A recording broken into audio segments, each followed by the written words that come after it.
যুদ্ধবিধ্বস্ত এক দেশ আবারও দ্বিধাবিভক্ত, শাসক পরিবর্তনের পরও রক্তপাত থামেনি। সিরিয়ার উপকূলীয় শহরগুলোতে সহিংসতা নতুন করে ছড়িয়ে পড়েছে। আর এই আগুনের ছোঁয়া যেন লেগেছে তুরস্কেও।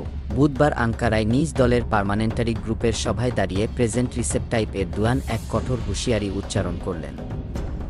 তিনি বললেন, সিরিয়ার ঘটনাকে যারা সাম্প্রদায়িক সংঘাতে পরিণত করতে চায় তারা কেবল একটি দেশ নয়, পুরো অঞ্চলের স্থিতিশীলতার বিরুদ্ধে ষড়যন্ত্র করছে। তুরস্কের প্রধান বিরোধী দল সিএইচপিকে সরাসরি আক্রমণ করে এরদোয়ান অভিযোগ করলেন, তারা আল আওয়ামী সম্প্রদায়ের বিরুদ্ধে ষড়যন্ত্র ছড়াচ্ছে, বিভাজনের রাজনীতি করছে। যদিও এই দলই একসময় সিরিয়াস শরণার্থীদের তুরস্ক থেকে তাড়িয়ে দেওয়ার পক্ষে অবস্থান নিয়েছিল, এখন আবার তারা সিরিয়ার নতুন প্রশাসনকে জিহাদিস্ট আখ্যা দিচ্ছে। গত বছর বাশার আল আসাদ সরকারি পতনের পর সিরিয়ার ক্ষমতায় এসেছে আহমেদ আল শারা নেতৃত্বাধীন নতুন প্রশাসন, কিন্তু আসাদের অনুগত বাহিনী এখনও হাল ছাড়েনি। সিরিয়ার লাতাকিয়া ও তারতুসে সহিংসতা ছড়িয়ে পড়েছে, যেখানে আসাদপন্থী গোষ্ঠীগুলোর সঙ্গে সেনাবাহিনী সংঘর্ষ চলছে।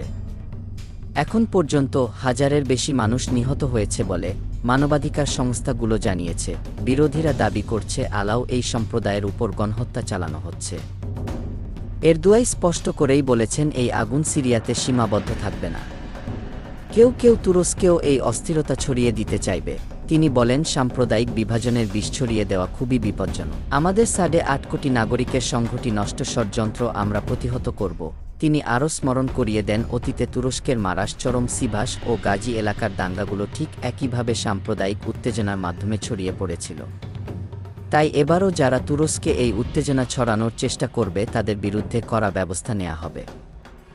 এরদোয়ান জোর দিয়ে বলেন, তুরস্ক শুধু নিজের স্থিতিশীলতা নয়, পুরো মধ্যপ্রাচ্যের শান্তি নিশ্চিত করতে চাই। তিনি সিরিয়া নতুন প্রশাসনকে সমর্থন করছেন এবং দেশটির পুরো গঠনে সহায়তা করার অঙ্গীকার করেছেন।